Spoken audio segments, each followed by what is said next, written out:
Good morning, everybody. Last class lo manamu in the chapter of antivyadulu communicable diseases lo we have seen the topic called as tuberculosis. క్షయవ్యాధి అయిపోయింది కదా మనకు. Next topic దీంట్లో మనకు కనిపించేది ఏమిటి అంటే chicken pox. Okay, తెలుగులో ఏమంటాం మనము అమ్మవారు అంటాం కదా, చికెన్ పాక్స్. దీని ఇంకో పేరు ఏం పేరు, we call it as varicella అంటాం. దాన్ని ఏమంటాం, ఇంకోటి వ్యారిసెల్లా అంటాము. Occurs mainly in the children, ఎక్కువ ఏజ్లో ఉంటుంది, అండర్ 10 years ఆఫ్ ఏజ్లో ఉంటుంది. Okay, it is uncommon in adults, పెద్దవారిలో చాలా అరుదుగా వస్తుంది. దీని యొక్క ఇంక్యుబేషన్ పీరియడ్ అంటే ఏంది, వైరస్ అనేది లోనికి ఎంటర్ అయిన తర్వాత సిమ్టమ్స్ అనేవి కనిపించడానికి పట్టే సమయం ఎంత అంటే 14 to 16 days అనమాట. అంటే 14 to 16 days అయిన తర్వాతనే ఈ వైరస్ తాలూకు లక్షణాలు, గుర్తులు మనకు బయటికి కనిపిస్తాయి. That is the incubation period. So who is the agent of this disease? ఈ వ్యాధి, చికెన్ పాక్స్ అనే వ్యాధికి కారక క్రిమి ఎవరు అంటే there is a virus called as varicella zoster virus, called as varicella zoster virus. So ఇది మనకు ఎలా సంక్రమిస్తుంది? What is the mode of transmission? How does it transmit from one person to another person? ఎలా మనకు అంటే mainly spread by droplet infection. తుంపర్లు నోటి ద్వారా, ముక్కు ద్వారా, తుమ్మినప్పుడు, దగ్గినప్పుడు వచ్చేటువంటి తుంపర్లు ఉంటాయి కదా, వాటి ద్వారా ఈ వైరస్ అనేది ఈజీగా స్ప్రెడ్ అవుతుంది. ఇంకెట్లా అంటే freshly contaminated fomites used by the patients. Patient వాడినటువంటి వస్తువులు, it may be a spoon, it may be a plate, it may be a glass, towels, kerchiefs, toothbrush, comb, ఇవి ఏమైనా కావచ్చు, అతను వాడిన వస్తువులు కూడా సంక్రమింపజేస్తాయి. Next one, virus can cross placental barrier and may affect foetus. అంటే ఏంది, in case of a pregnant lady, గర్భిణీ స్త్రీ అనుకుందాం, గర్భిణీ స్త్రీకి ఒకవేళ చికెన్ పాక్స్ వస్తే ఏమవుతుంది, ఆమె యొక్క ప్లాసెంటా ద్వారా, ఆమె యొక్క మావి ద్వారా లోపల ఉన్నటువంటి పిండమునకు కూడా ఈ వైరస్ అనేది సోకే అవకాశము ఉంటుందన్నమాట. అంటే మావి అనేది వాడిని కాపాడడానికి వీలు లేదు. Now will see the signs and symptoms of chicken pox. దీనిలో మనకు కనిపించేటువంటి లక్షణాలు, గుర్తులేవో చూద్దాం. First one important function symptom ఇక్కడ ఏముంటుంది మనకు, we have symptom called as fever. తర్వాత ఏముంటుంది, అపియరెన్స్ ఆఫ్ ర్యాష్, కురుపులు ఉంటాయి, in the form of crops. Crop అంటే పంట కదా, క్రాప్స్ అంటే సో అంటే అంత విరివిగా ఉంటాయి, పంట మాదిరిగా ఎక్కువ కురుపులు ఉంటాయి అన్నమాట. ముఖ్యంగా ఎక్కడ ఉంటాయంటే ట్రంక్, మొండెం పైన ఉంటాయి, ఫేస్, ముఖం పైన ఉంటుంది, దాంతోపాటు లిమ్స్, కాళ్ళు మరియు చేతుల పైన కూడా ఇవి ఉంటాయి అన్నమాట. ఎలా ఉంటాయంటే ఫస్ట్ మ్యాక్యూల్స్ అవుతాయి. మ్యాక్యూల్ అంటే ఏంది, small flat coloured spot on the skin, skin పైన ఉన్నటువంటి ఎర్రని మచ్చ. తర్వాత అది ఏమైంది, 24 hours తర్వాత అవి ఏమవుతాయి, ప్యాప్యూల్స్గా మారిపోతాయి, గుల్లగా అవుతుంది అన్నమాట. గుల్లగా అయిన తర్వాత అది ఏమవుతుంది, బెలూన్గా ముదిరిపోతుంది. దాన్ని ఏమంటాం మనం, వెసికల్ అంటాం. తర్వాత అది వెసికల్ పగిలిపోతుంది, పగిలిపోయినాక దాన్ని స్కాబ్ అంటాం. ఇలా మనకు కొన్ని దశలు ఉంటాయన్నమాట. ఏది, ఆ కృపులై, అవేవో చూద్దాం మనము. ముందుట్టికి ఎర్ర మచ్చల్లాగా ఉంటాయి, ఆ తర్వాత ఏమవుతాయి, అవి మచ్చల్ లాంటివి దే బికమ్ ప్యాప్యూల్, గుల్లగా మారిపోతుంది. ఇక్కడ సీ హియర్, గుల్లగా మారిపోయింది. ప్యాపిల్ మళ్ళీ ఏమవుతుంది, బికమ్స్ ఇంటూ వెసికల్, కనిపిస్తుంది ఇక్కడ, బెలూన్ లాగా ఉంటుంది. దాన్ని ఏమంటాం మనము, వెసికల్ అంటాం. ఇంకో పేరు బ్లిస్టర్ అంటాం. ముందేమో మచ్చలాగా ఉంటుంది, ఎర్ర మచ్చలు. తర్వాత ఏమవుతాయి, ఎర్ర మచ్చలు అనేవి గుల్లగా మారిపోతాయి అన్నమాట, బికమ్ ఇంటూ గుల్ల. దాన్ని ఏమంటాం, ప్యాపిల్ అంటాం. తర్వాత అది ఏమవుతుంది, బెలూన్గా మారిపోతుంది, అది వెసికల్ లేదా బ్లిస్టర్ అంటాం. తర్వాత అది ఏమవుతుంది, పగిలిపోతుంది. దాన్ని ఏమంటాం మనము, స్కాబ్స్ అంటాం. ఏమంటాము, స్కాబ్స్ అంటాం. ఒక్కోసారి ఏమవుతుంది, పగిలిపోకుండా, పగిలిపోయిన తర్వాత అది ఇన్ఫెక్షన్ అయిపోతే ఏమంటాం మనము, అల్సర్ అంటాం. ఇలా ఉంటుందన్నమాట. దేంట్లో, చికెన్ పాక్స్ యొక్క కురుపులు ఇలా కనిపిస్తూ ఉంటాయి. These are all chicken pox యొక్క ర్యాషెస్. ఇదిగోండి, this is the picture of chicken pox. ఇదిగోండి, కొన్ని చోట్ల మనకు వీ హ్యావ్ ఓన్లీ ప్యాప్యూల్స్, కొన్ని చోట్ల మనకు వెసికల్స్ బెలూన్ లాగా ఉన్నాయి, పస్ ఉంటుంది, కొన్ని చోట్ల పగిలిపోతాయి, called as scabs. Okay, we have macules, papules, vesicles and scabs. ఇట్లా రకరకాలుగా దశలు మారుతూ ఉంటాయి అన్నమాట. ఇది చికెన్ పాక్స్ ఉన్నటువంటి లక్షణాలు అన్నమాట.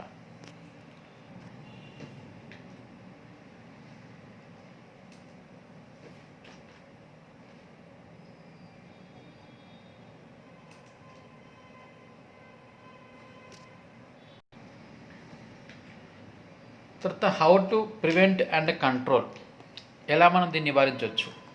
By administering a specific వారిసెల్లా zoster immunoglobulin, ఒక టీకా అనమాట. టీకా పేరు ఏం పేరు? వారిసెల్లా జోస్టర్ ఇమ్యునోగ్లోబులిన్ అనే టీకాను ఇవ్వచ్చు. తర్వాత ఆ కురుపులు ర్యాషెస్ ఉన్న ప్రాంతంలో ఏం చేయొచ్చు? You can use any local antiseptic lotions, కొన్ని ఉంటాయి లోషన్స్. ఎగ్జాంపుల్ క్లోర్ హెక్సిడిన్ అనేటువంటి లోషను. తర్వాత ఒకవేళ ఎంతమంది చూసినా కదా ఇన్ఫెక్షన్ అయిపోయి అల్సర్ ఏర్పడ్డది, అలా అల్సర్ అయిపోతే ఇన్ఫెక్షన్ అయితే ఏం చేయాలి మనము? You have to give antibiotics. తర్వాత transmission can be prevented by isolation of the patient for 5 to 7 days.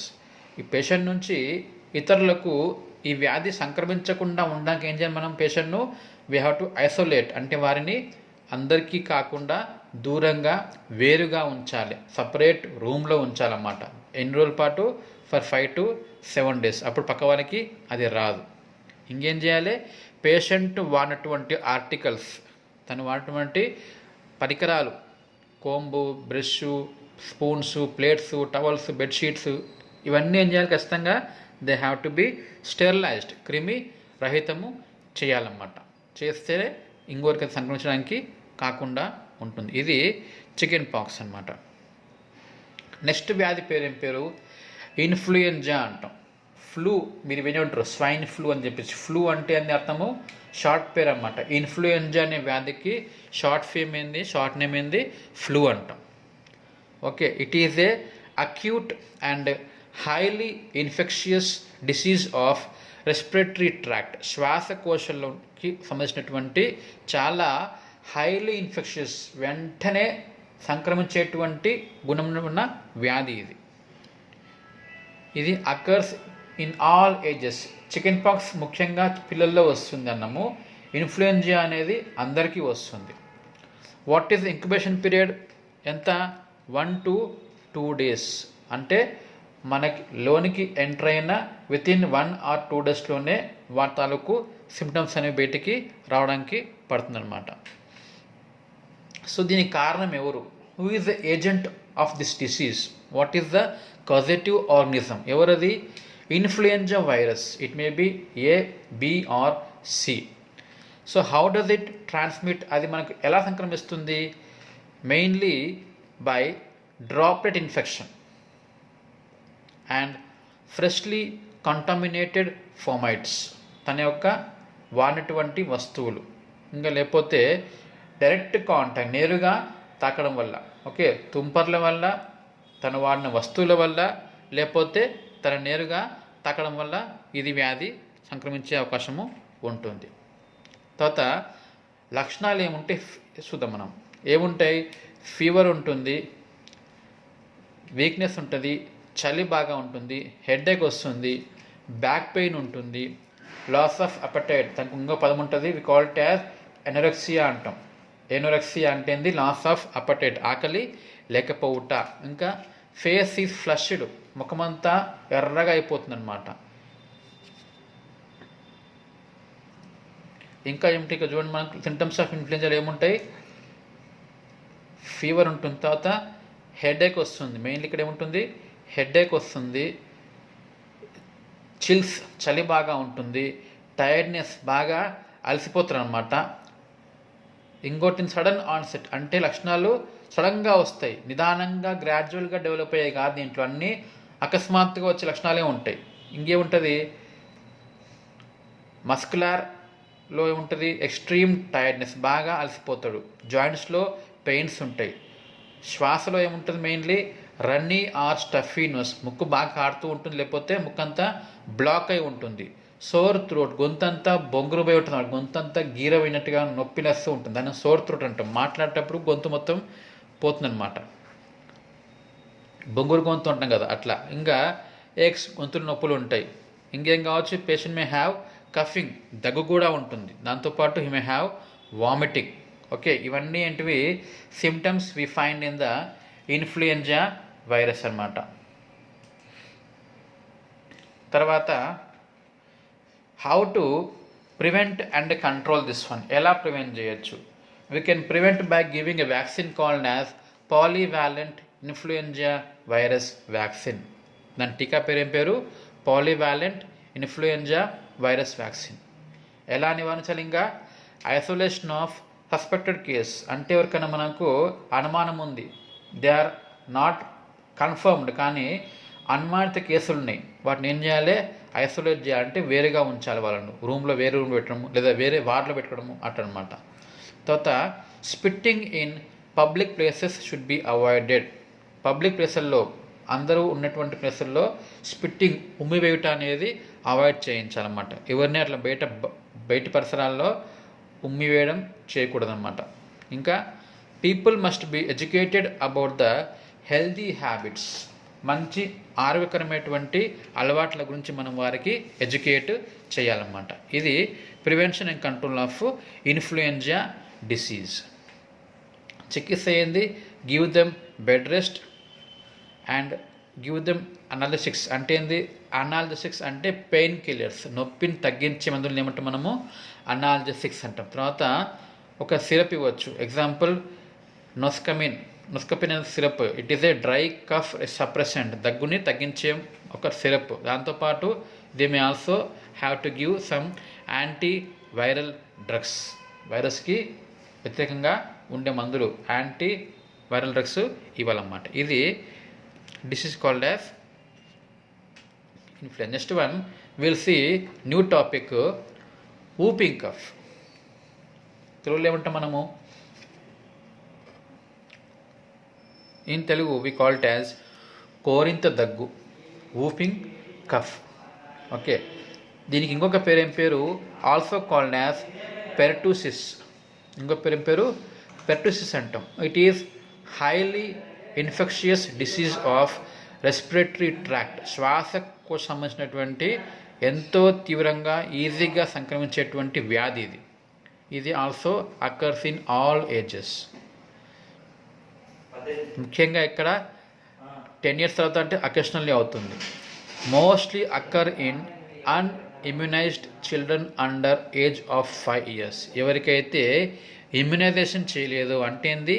టీకాలు ఇప్పించలేదు, టీకాలు ఇప్పించిన పిల్లల్లో ముఖ్యంగా 5 years బేబీస్కి ఎక్కువగా వస్తుంది.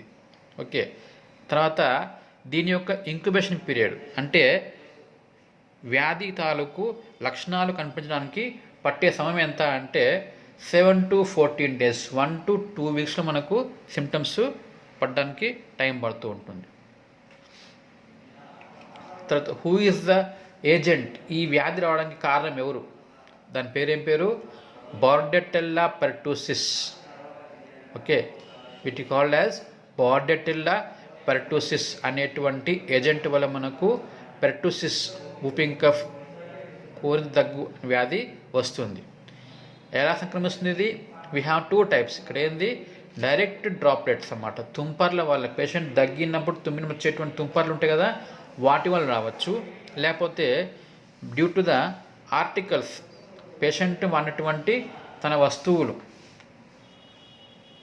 ముఖ్యంగా ఇక్కడ ఫ్రెష్లీ ఇన్ఫెక్టెడ్ బై డిశ్చార్జెస్, తన నుంచి వచ్చేటువంటి స్రవాలు ఉంటాయి కదా. ఏ స్రవాలు? ముఖ్యంగా ముక్కులోంచి, నోట్లోంచి వచ్చే స్రవాలకి ఇన్ఫెక్ట్ అయినటువంటి వస్తువులు అంటే ఏముండవచ్చు? తన స్పూన్స్, ప్లేట్స్, గ్లాసులు, ఇవన్నీ ఏంటివి? స్రవాలు తాకినటువంటి ఆర్టికల్స్, వాటి ద్వారా కూడా ఇది ట్రాన్స్మిషన్, సంక్రమించడం జరగవచ్చు. ఓకే, సో ఈ పర్టూసిస్లో ఉన్నటువంటి సిమ్టమ్స్ లక్షణాలు గుర్తులు ఏముంటాయో చూద్దాం. లక్షణాలు ఏముంటాయి? ఫస్ట్ వన్ ఏంది? లో గ్రేడ్ ఫీవర్, తక్కువ స్థాయిలో జ్వరం వస్తుంది. అప్పుడప్పుడు దగ్గినప్పుడు ఏమవుతుంది, దగ్గిన తర్వాత చివరిలో వామిటింగ్ కావచ్చు. ఇంకా యాప్నియా అంటాం. యాప్నియా అంటే ఏంది? కంప్లీట్ ఊపిరి ఆగిపోతుంది. సడన్గా అక్కడక్కడ ఏమవుతుంది, ఊపిరి కొంతసేపు ఆగిపోతుంది, ఒక సెకండ్స్ పాటు కొంతసేపు ఊపిరి అనేది కంప్లీట్ స్టాప్ అయిపోతుంది. దాన్ని ఏమంటాం మనం? యాప్నియా అంటాం. ఇంకొకటి ఎగ్జాషన్ ఆఫ్టర్ కఫింగ్ ఫిట్స్, దగ్గి అలసిపోతాడు. ఎగ్జాషన్, పూర్తిగా అలసిపోతూ ఉంటాడు.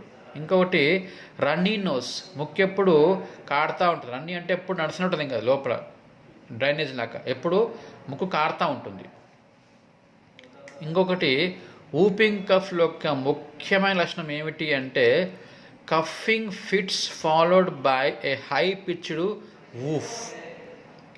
దగ్గిన తర్వాత చివరిలో వూఫ్ అనే సౌండ్ వస్తుంది. కాబట్టి దీనికి ఉన్న పేరు ఏం పేరు? వూఫింగ్ కఫ్ అంటాం. దగ్గినప్పుడు అన్నప్పుడు అనే సౌండ్ వస్తుంది లాస్ట్లో, దాన్ని ఏమంటాం మనము? వూపింగ్ కఫ్ అనే పేరు ఎందుకు వచ్చింది?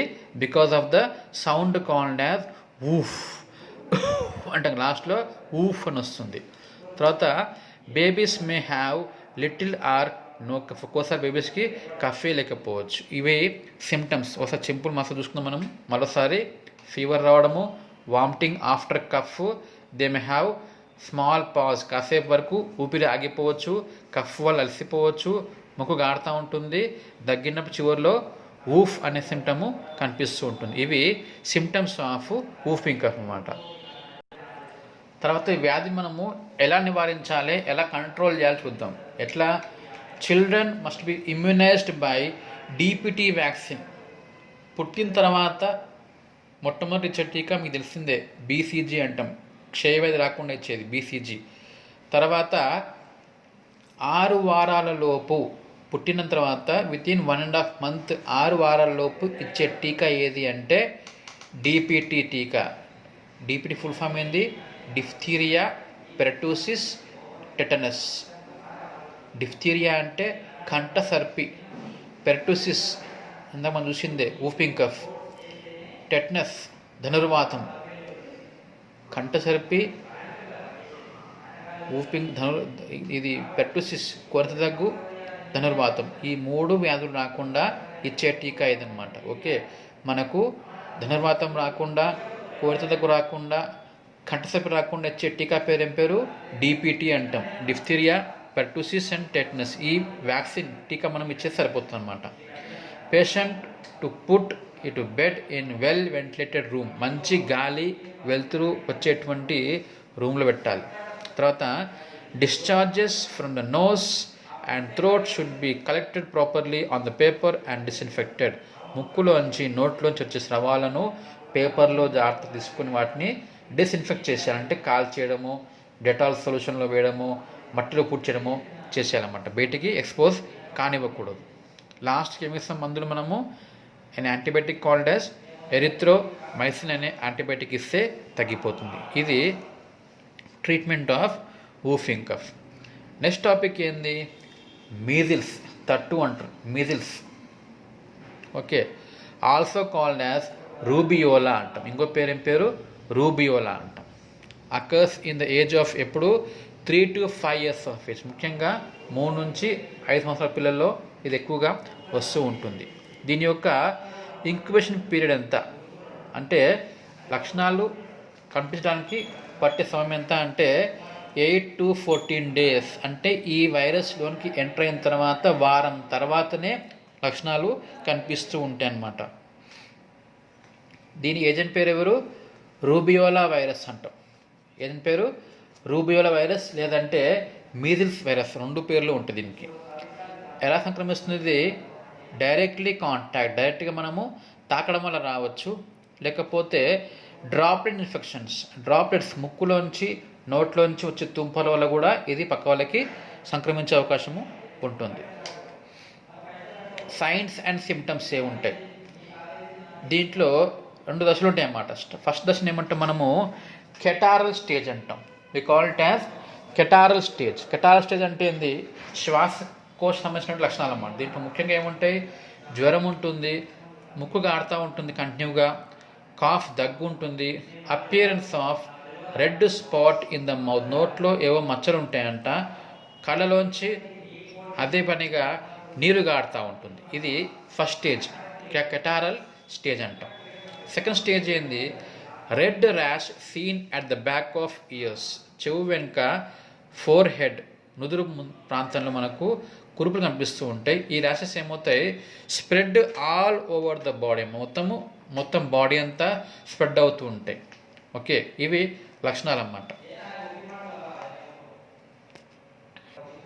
ఓకే, ఇవి లక్షణాలు ఏమేమి ఉంటాయి, ఒకటేమో రన్నీ నోస్, ముక్కంతా కాడుతూ ఉంటుంది, ఇంకొకటి దగ్గు ఉంటుంది, అలసిపోతాడు, నిద్ర బాగా వస్తుంది, ఆకలి ఉండదు, ఇంకో పేరు ఏం పేరు అనరెక్సియా అంటాం, జ్వరం వస్తుంది, లైట్ అంటే భయపడుతూ ఉంటాడు అనమాట. ఇంకొకటి నోట్లో ఏవో మచ్చలు ఉంటాయి, చూద్దాం అది ఏందో. ఇంకా కంజంక్టివైటిస్, కళ్ళంతా మంటలేస్తూ నొప్పితో ఉంటాయి అన్నమాట. బాడీ అంతా ఏమవుతాయి, కురుపులు ఉంటాయి, మనకు ఇలా కురుపులు కనిపిస్తాయి. దీని ఏమంటే మనము మీజిల్ ర్యాషెస్, మీజిల్ యొక్క ర్యాషెస్ ఉంటాయి. అయితే నోట్లో కనిపించేటువంటి ఆ మచ్చలను ఏమంటే మనము, దాని పేరేం పేరు కాప్లిక్ స్పాట్స్ అంటాం. మచ్చలను ఏమంటాం మనము కాప్లిక్ స్పాట్స్. అంటే ఏంది, the spots which are seen inside the mouth. ఎలా ఉంటాయి, ఇలా తెల్లగా ఉంటాయి, నోట్లో చూడండి దవడకి తెల్ల మచ్చలు ఉన్నాయి, వీటిని ఏమంటాం మనము కాప్లిక్ స్పాట్స్. మీజిల్స్ యొక్క టిపికల్ సిమ్టమ్ ఇది, ఖచ్చితంగా కనిపిస్తుంది. ఏంటది, white spots in the mouth, దాని పేరేం పేరు we call it as Koplik spots అంటాం. అయితే ఈ మీజిల్స్కి చికెన్ పాక్స్కి తేడా ఏముంటుంది, చికెన్ పాక్స్లో అయితే మనం చూడండి ఒకేసారి మనకు మ్యాక్యూల్స్ కనిపిస్తాయి, ప్యాప్యూల్స్ ఉంటాయి, వెసికిల్స్ ఉంటాయి, స్కాప్స్ ఉంటాయి, ఎర్రమచ్చలు, గుళ్ళలు, తర్వాత బెలూన్లాగా అయిపోవడము, పగిలిపోవడము అన్నీ కనిపిస్తున్నాయి మనకి ఇక్కడ. ఈ గుణాన్ని ఏమంటాం మనము ప్లియోమార్ఫిజం అంటాం. ఏమనాలి, ప్లియోమార్ఫిజం అంటే ఇది కురుపులు అనేది ఒక్కొక్క స్టేజ్ దాటుతూ పోవాలి. మొదట మ్యాక్యూల్ అంటాం, మచ్చ రావడం, తర్వాత ప్యాప్యూల్, అది గుల్లగా మారడం, తర్వాత బెలూన్లాగా అయిపోవడం, వెసికల్ అంటాం, తర్వాత పగిలిపోవడం, స్కాప్స్ అంటాం. సో ఒక్కొక్క దశ దాటుతూ పోతుంటుంది. అయితే ఇన్ ద మీజిల్స్ చూడండి మీరు, ఇవన్నీ మ్యాక్యూల్సే. ఇక్కడ మీకు కనిపిస్తున్న వేరే ఏమన్నా ప్యాప్యూల్స్ కానీ ఏమన్నా లేదు. We cannot see papules, we cannot see pustules, we cannot see anything. So ఇక్కడికి ఈ ఫోటో గమనిస్తే తేడా ఏముంది, ఇక్కడనేమో కురుపులన్నీ ఒకే దశకు సంబంధించి ఉన్నాయి. ఇక్కడ చూస్తే ఒకేసారి మనము వివిధ దశల్లో ఉన్న కురుపులు జరగలుగుతున్నాం. అంటే ఇక్కడ ఏమైంది, కనిపిస్తే అన్నీ ఒకటే కనిపిస్తాయి. దేంట్లో, మీజిల్స్లో. చికెన్ పాక్స్లో అన్నీ కాదు, ఒక్కొక్క దశ కూడా వేరే వేరే కూడా అన్నీ కనిపిస్తూ ఉంటాయి అన్నమాట. ఓకే, ఇది తేడా అన్నమాట. చికెన్ పాక్స్లో మనము ఒకేసారి వివిధ దశల్లో ఉన్నటువంటి కురుపులు చూడగలుగుతాము, మీజిల్స్లోనేమో అన్నీ ఒకే దశలో ఉన్నటువంటి కురుపుల్ని చూస్తూ ఉంటాం. అట్లా ఒకే దశ కాకుండా అన్ని రకాలుగా ఉంటే దాన్ని ఏమంటాం మనము వి కాల్ ఇట్ యాజ్ ప్లియోమార్ఫిజం అంటాం. అది చికెన్ పాక్స్లో ఉంటుంది, మీజిల్స్లోనేమో అన్నీ ఒకే దశలో కూడి ఉంటాయి అన్నమాట. Okay, this is the Koplik spots present in the measles అన్నమాట. తర్వాత నెక్స్ట్ సిమ్టమ్ ఏముంటుంది మనకు, ప్రివెన్షన్ ఎలా చేయాలి మనం, వీ కెన్ గివ్ వ్యాక్సిన్, టీకా ఇవ్వచ్చు. ఎట్లా, live attenuated measles virus over 1 year age. 1 year అయిన తర్వాత మనం వాళ్ళకి టీకా పేరు ఏం పేరు, లైవ్ అటెన్యూయేటెడ్ మీజిల్స్ వైరస్. అదేవిధంగా ప్యాసివ్ ఇమ్యునైజేషన్ ఏమి ఇవ్వచ్చు, బై హ్యూమన్ నార్మల్ ఇమ్యునోగ్లోబులిన్ అనే ఒక టీకా కూడా ఇవ్వచ్చు. దాని పేరేం పేరు, హ్యూమన్ నార్మల్ ఇమ్యునోగ్లోబులిన్. ఇవి 2 రకాల వ్యాక్సిన్ ప్రివెన్షన్స్ అన్నమాట. ఓకే, ఇది measles. Next topic will see tomorrow.